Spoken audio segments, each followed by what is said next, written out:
You found it. Your home for the best content on your favorite team, the Fighting Tigers of LSU. Do us a favor, subscribe to the channel, leave your comments below, and be sure to smash that like button.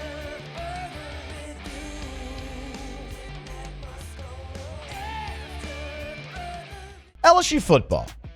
Spring's in the rearview mirror. They're steamrolling towards summer. They'll get that going 1st of June. Coaches are out recruiting, finishing up the board so you can get those June official visits in. They're in a bit of a slow period. That doesn't mean there's not intrigue. And we've talked an awful lot about year 2 for Garrett Nussmeier, and for good reason. Year 2 has been awesome for quarterbacks here lately at LSU. Burrow and Daniels are going to be the first two everybody points to, but you go back to Zach Mettenberger, right? I mean, this has been a spot where LSU's had a lot of success. But it's not Garrett Nussmeier that I want to focus in on year 2. It's LSU's coordinators, Blake Baker and Joe Sloan. Because, looking back on the 2024 season, and not even just the season, the preseason, we kind of all collectively just hand waved away that LSU is replacing both of its coordinators. And that's a big undertaking. No matter who you are, no matter what program, that's a big undertaking every year. But it was really easy to kind of hand wave it away, wasn't it? I mean, you brought in Blake Baker to replace Matt House. That was the worst defense in the history of the program, and it cost you a playoff run. And you saw Baker do more with less at Missouri for 2 years. And it's like, oh, well, he was great in his first stint at LSU. He's having great success in the SEC as a defensive coordinator. He's got this.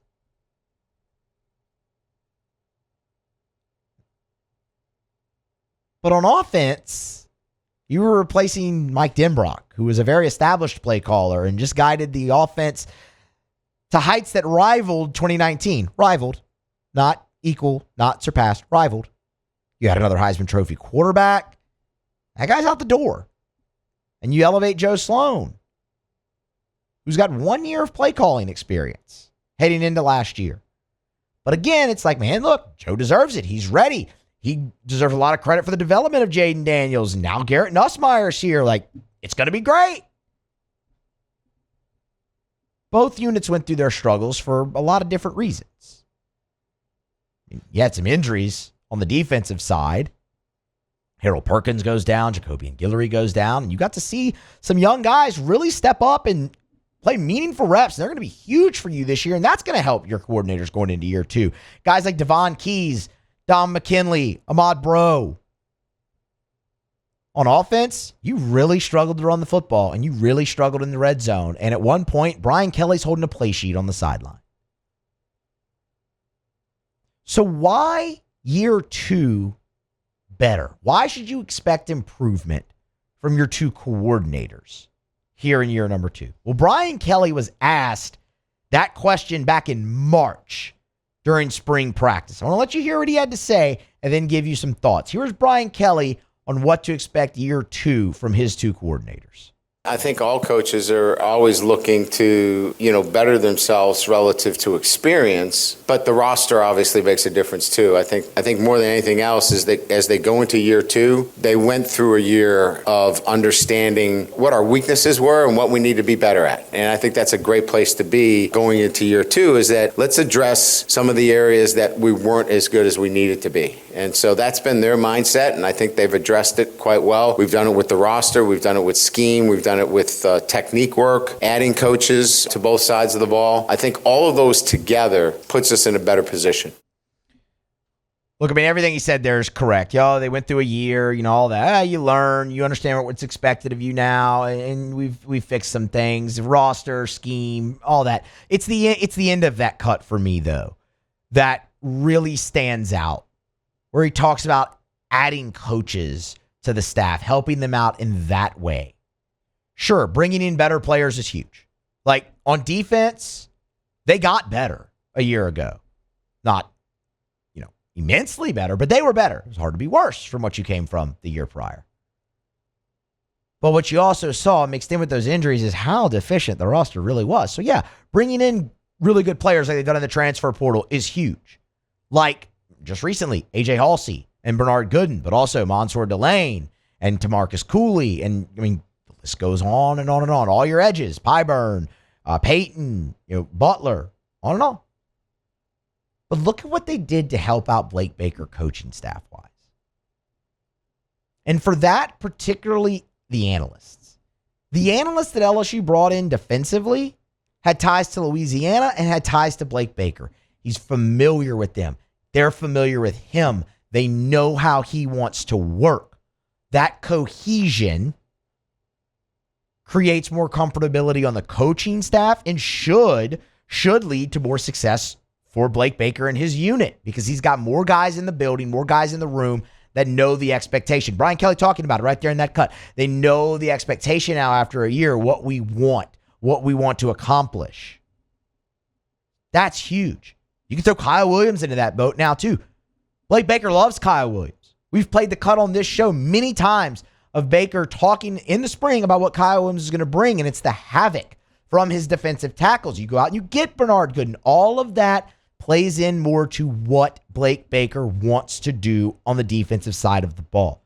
And it should, with the cohesion and whatnot, lead to more success for him in year two. And then you add in everything else with just improving the roster, and you can get excited there. The offense is interesting as well because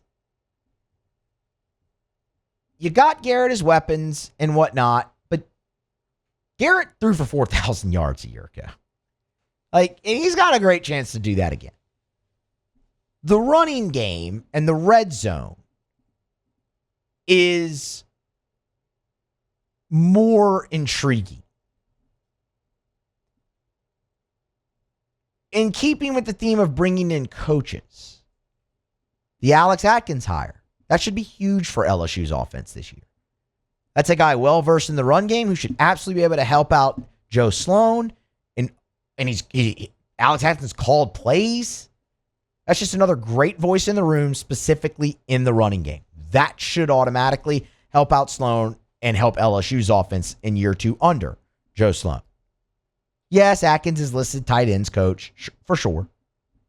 But that's also another guy who's really experienced coaching the offensive line. He's an offensive line coach by trade. And when you're replacing 4 starters, that's pretty big and pretty helpful. The other thing that's interesting is tight end. Because you had Mason Taylor, you had Trey'Dez Green a year ago, but it was very raw, very young Trey'Dez Green. You have him another year, and look, Matt sat here for months telling you about the 2 tight end sets. That's something more they want to do, that they feel is going to fit their offense, that they're very comfortable in, and that can help you in the red zone. Plenty. But just the rhythm. Joe should be in a better rhythm this season after going through a full year calling plays, just his second. But man, you've loaded the deck for him here, roster-wise, and with guys that you brought in for the coaching staff. That's the part that I really, really like. Because that could ultimately just take it to the next level. What has Brian Kelly always said? We got a great room. You get opinions from Frank. You get opinions from Cortez, Brad, all of them. Now you could add Alex Atkins into that. It's another guy who's called plays. That's huge. And ultimately, that's what I would say helps these guys out more in year two than anything else that LSU did, because it should just bring more of a comfortability for those guys, as well as the comfortability they gained going through it last year and having struggles. And now, doesn't mean it's going to be easy, but now, man, you look out there, if you're Joe Sloan, you're Blake Baker, and you go, okay, well, this I can work with. So while year two for Garrett Nussmeier is massive, and it is, year two for both of your coordinators is just as big. For LSU's success and their own personal goals that they might have later in their career. This year could go a long way for all of it. Improvement should be expected. And I think improvement is on the way from both year 2. Look for marked differences on defense for LSU and on offense, because now you have fully equipped both of your coordinators with all the tools necessary to make those adjustments that lead to that improvement. Hey, thanks so much for watching. Please leave your comments. I love to interact, and be sure to hit the red subscribe button below.